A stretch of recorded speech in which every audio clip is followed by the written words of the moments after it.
Welcome to Your Five-Letter Word. I'm your host, Christina, and in each episode, we explore how intentional communication and a strong mindset can transform your business, your relationships, and your personal growth. Whether we're covering communication strategies or sharing tips to shift your mindset, this podcast will help you learn to create more meaningful conversations in your life so that you can deepen your relationships and grow your business. So sit back, relax, and soak in the insights as we dive into today's conversation. Welcome. So excited to have you here. On today's episode, I thought we'd talk a little bit more about mindset, the importance of resilience, but also the importance of perseverance. So, communication, it's one of those things that I truly believe is really quite foundational. It's quite everywhere. It's a part of everything that we do, whether you know it or not. It's in the way that you speak to your friends, your family, in your relationships, definitely in the way that you interact at work, in your business, any potential clients, prospective partnerships, the way that you speak in class, if you're still a student, if you're still in school. But beyond the physical act of speaking, communication is also the way that you show up. It's the way that you present yourself. It's the energy in which you carry yourself. Do you walk into a room and avoid eye contact with everyone? Are you dressed in a way that is uncomfortable? And so it's making you want to shrink a little bit more in your own skin. It's making you want to be in the back because you don't feel good. So you don't show up feeling good, right? It's everywhere and in everything, in the way that we speak, in the way that we act, in the way that we show up. Keeping that in mind, where does resilience and perseverance come in, right? For me, resilience and perseverance is really quite an interesting topic because it's something that is not quite taught to most of us, and it's something that we have to figure out how to develop on our own, especially in those really difficult moments that we all experience in life. Now, everybody experiences difficult moments. Everyone experiences challenges, but everyone's challenges are a little bit different. And some face challenges that are a little bit harder and a little bit more challenging than others. And that's okay. And that's okay. But here's the thing. I strongly believe that resilience and perseverance are skills that we need to develop within ourselves through the way that we approach our day-to-day decisions. Now, what I'm really saying is, first of all, this is a skill that we can develop in the way that we react to small challenges or small daily stresses that show up in our life.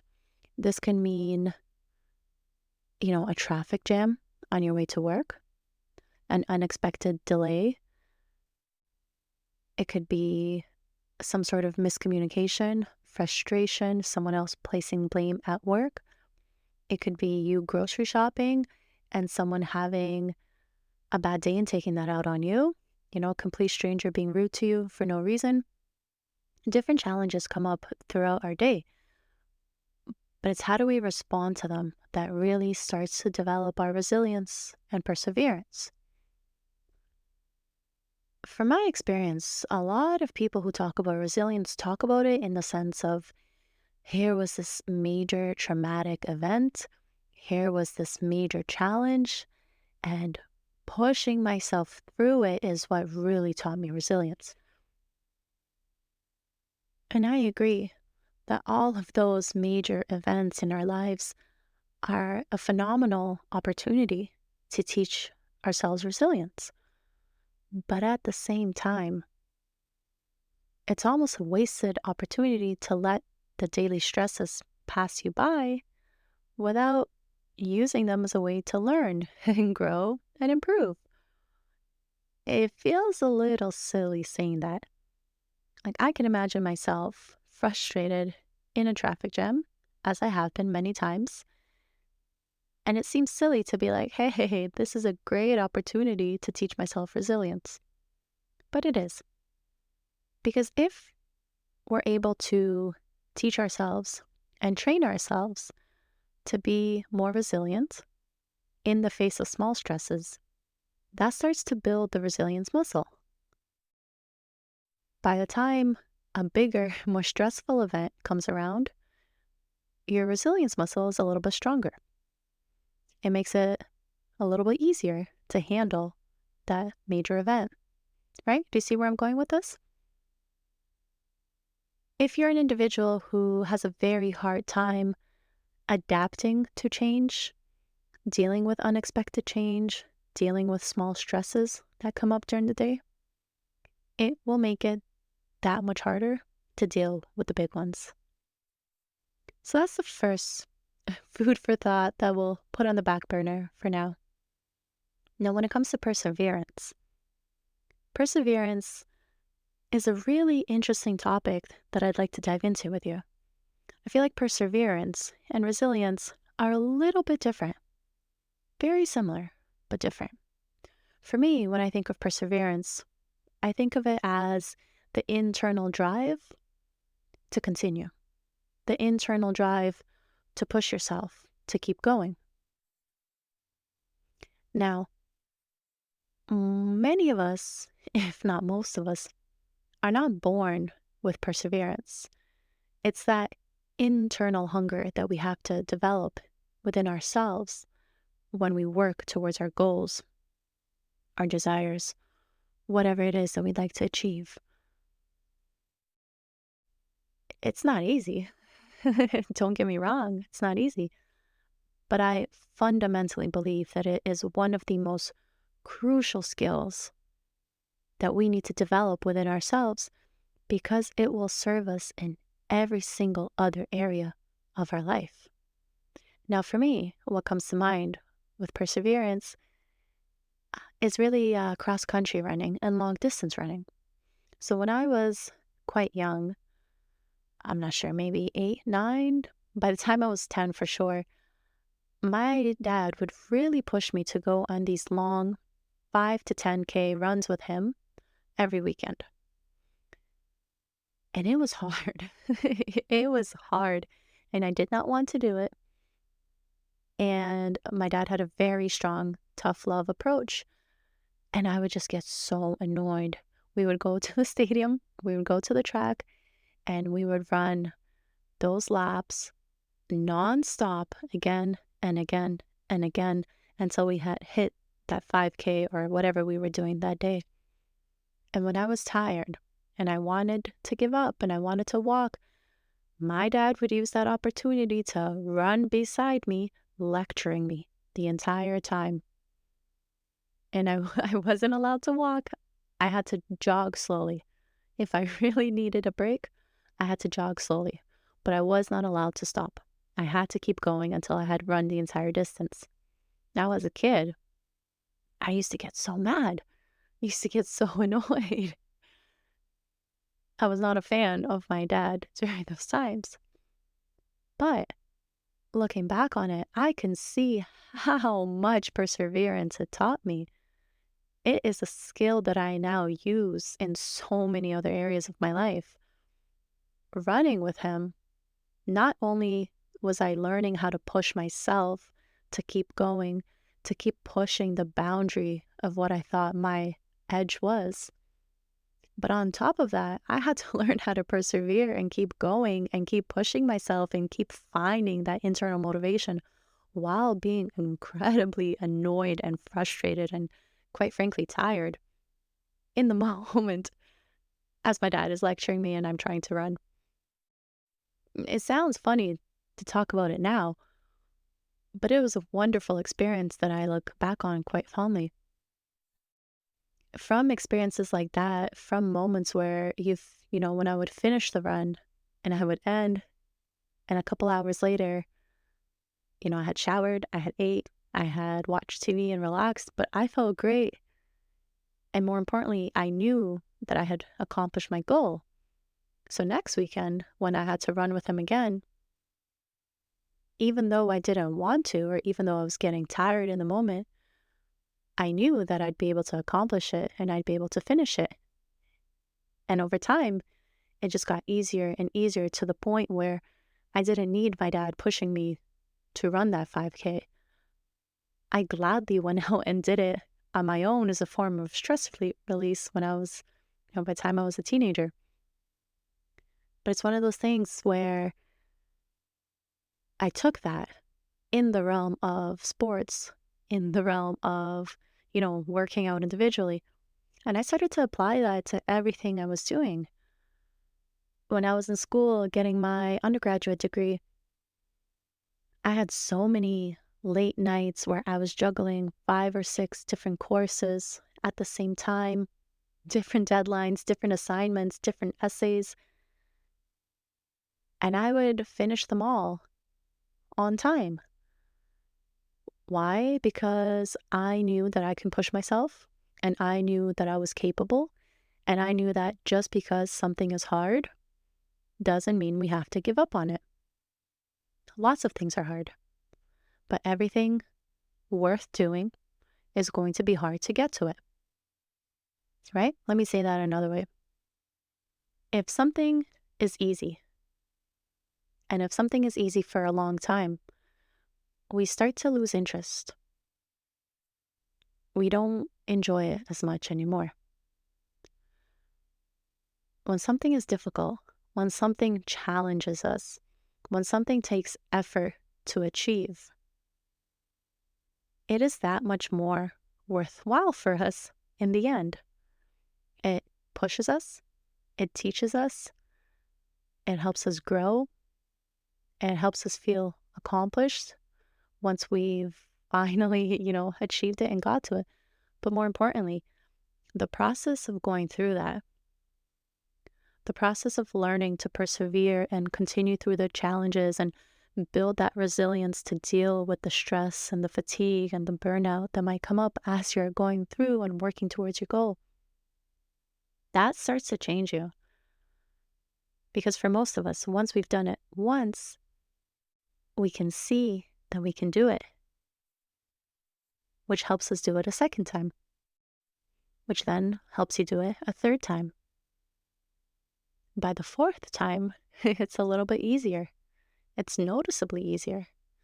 By the fifth time, well, now you're taking on a project that's much more difficult than the first one was. And that's the beauty in it. Because most of us, if not all of us, have goals, have dreams, have desires that are bigger than what we're doing now.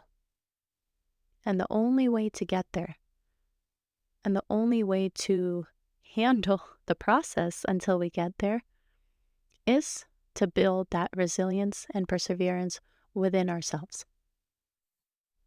Because other people can support you and other people can help you, but other people can't do it for you. As much as you might have supportive family or friends, supportive loved ones, a supportive community around you who might be cheering for you, they're not going to run the race for you. They're not going to hold your hand through the process to get you to where you want to be. And on the odd chance that they do, when you finally accomplish that thing with your hand held the entire time, it won't be nearly as satisfying. So, any goal that you have in mind, anything that you're working towards, any dream that you have,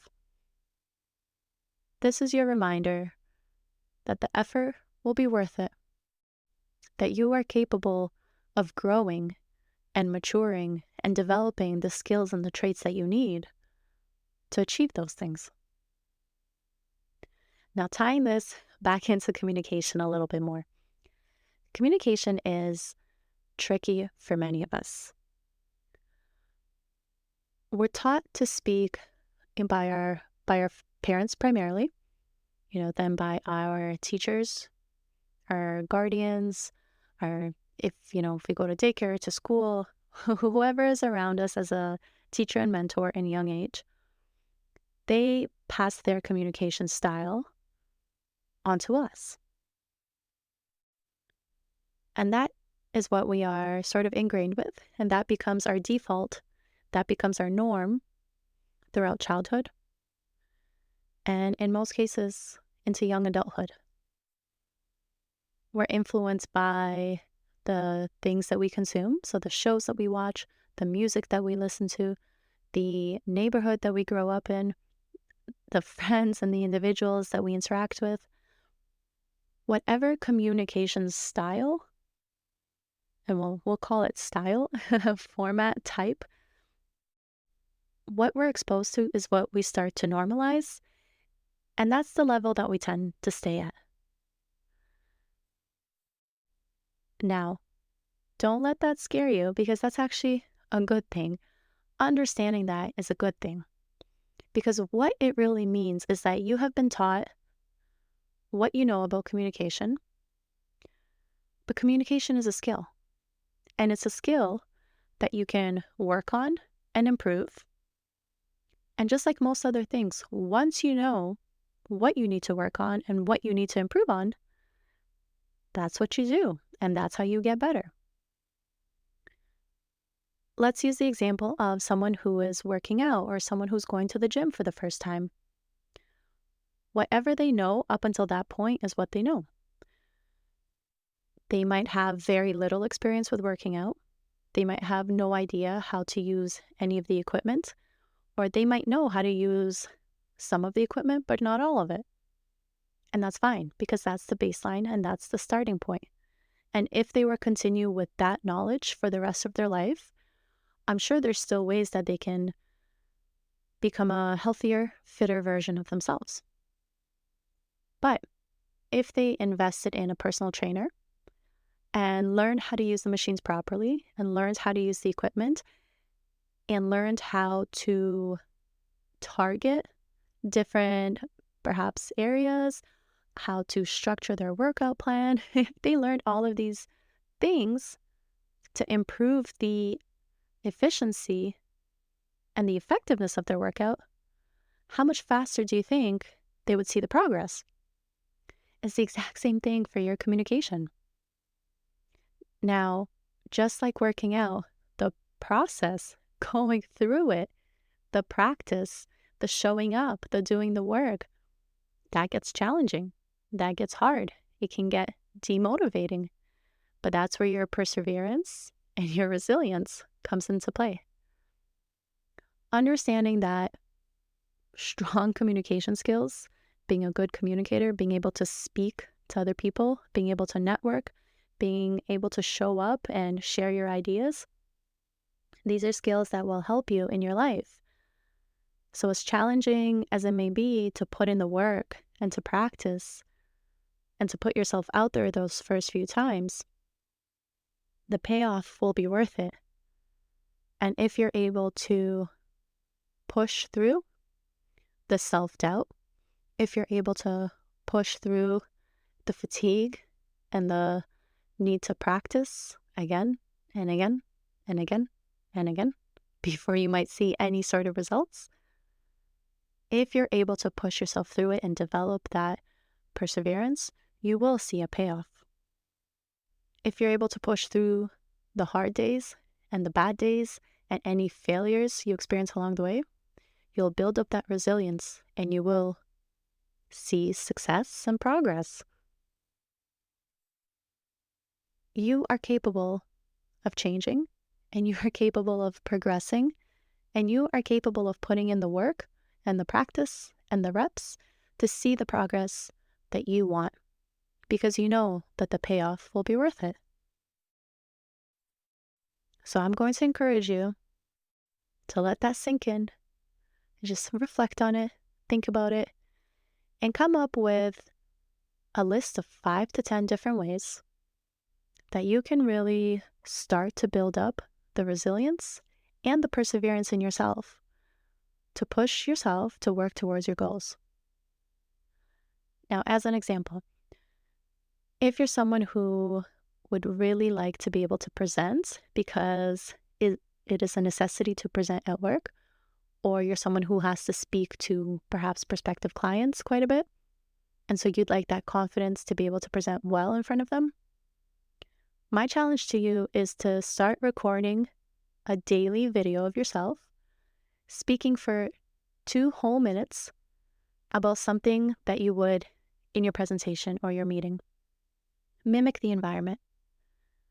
Mimic that environment for yourself and just practice. Put those reps in.